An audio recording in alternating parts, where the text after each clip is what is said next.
Hi, I'm Melissa Roddy. I'm currently making a documentary about the history of Afghanistan and recently learned that the movie Charlie Wilson's War makes the claim that during the 1980s, the United States' support to the Afghan rebels in their fight to defeat the Soviet Union went to Ahmad Shah Massoud. Ahmad Shah Massoud was the famed Northern Alliance leader who was assassinated on September 9, 2001. This photo was taken in a cave during a Soviet bombardment in 1984. So I asked certain key individuals who participated in this aspect of our recent history what they thought of the claim that U.S. support went to Ahmad Shah Massoud. The movie Charlie Wilson's War, it states that our support went to Massoud. No. Well, that's amazing. I didn't know that. That's discouraging. That's simply not true. That's simply not true. I can still vividly recall in 1986 meeting with one of Ahmad Shah Massoud's logistics officers in Peshawar, and he basically reiterated what many other people had told me, some very good observers of Afghanistan at the time, that the actual aid that was getting into the Panjshir Valley and to Massoud was minimal. Nothing close to what Gulbaddin Hekmatyar and some of the other parties received. Massoud was the best of the commanders, the most effective, and happily the most friendly towards the United States. And he most certainly didn't get what he deserved. And furthermore, he was in a highly strategic location, the Panjshir Valley, which is north of Kabul, and which guards the transport between Kabul and Termez and the other points up there next to Uzbekistan and Turkmenistan and Tajikistan, through which countries the Soviet weaponry flowed. So he was in a highly strategic position. He deserved, for reasons of strategy, at least his fair share, and also for reasons that he was a good guy. He was one of the goodest of the guys, if you will. Massoud was far enough. God, what a wonderful guy. If anything, I would say Massoud was quite probably the Afghan personality that had been through the Soviet occupation years who had the most possibility for being a statesman. He was not the favorite of the Pakistan because he was not Pashtun, clear. Sorry. Shah Massoud did not have the type of relationship with the Pakistanis that was required to be able to receive the aid.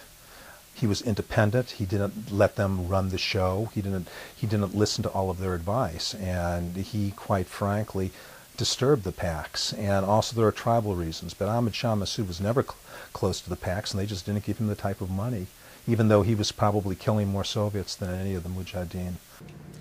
Massoud got very little of U.S. support. Part of the problem was his location. He was in a very remote part of Afghanistan that was very difficult to resupply, but more importantly, the Pakistanis, who very much controlled where our resources went for many, many years, were reluctant to see any assistance going to Massoud, because Massoud was essentially the principal rival in Afghanistan to Gulbaddin, who was the Pakistani favored candidate. And what sort of person is Gulbaddin Hekmatyar? The intensity of this man was very evident, and I mean, even as early as 1985, people that were really Afghan watchers recognized that Gulbaddin Hekmatyar was no friend of the United States. He made this very, very evident. Well, they simply were hostile to U.S. interests and to Western values generally, and probably could be counted upon to continue to be hostile to U.S. interests and Western values once the Soviets left and an effort was made to establish a new government, a freely chosen government in Afghanistan. Well, I know I was at meetings in Washington in '86, '87, when issues of Gulbaddin's attacks on some of the other Mujahideen parties were raised with members of the United States government, both State Department and parts of the intelligence community. I think that it was well recognized that there were problems, but it was also well recognized that Pakistan was making the calls relative to the distribution of aid and other dynamics which were extremely critical. I and many members of Congress constantly lobbied, importuned the White House and the State Department and the CIA to take more direct control, and to determine which groups should get which weapons and when. Congressman Charlie Wilson worked very closely with the CIA. How did he respond to information that Gulbaddin Hekmatyar was attacking his allies and abusing civilians? I have the impression that he was more willing to rely on the CIA's word. Everything, trust us, everything is okay, this is going to work out all right, that kind of thing. I think he might have been more willing to accept that line. I wasn't. Most others were not. Gulbaddin Hekmatyar is one of the only prime ministers in the history of mankind that regularly rocketed his own capital. So why did the CIA persist in their support of Gulbaddin Hekmatyar despite their knowledge that he had a reputation for killing more Afghans than Soviets?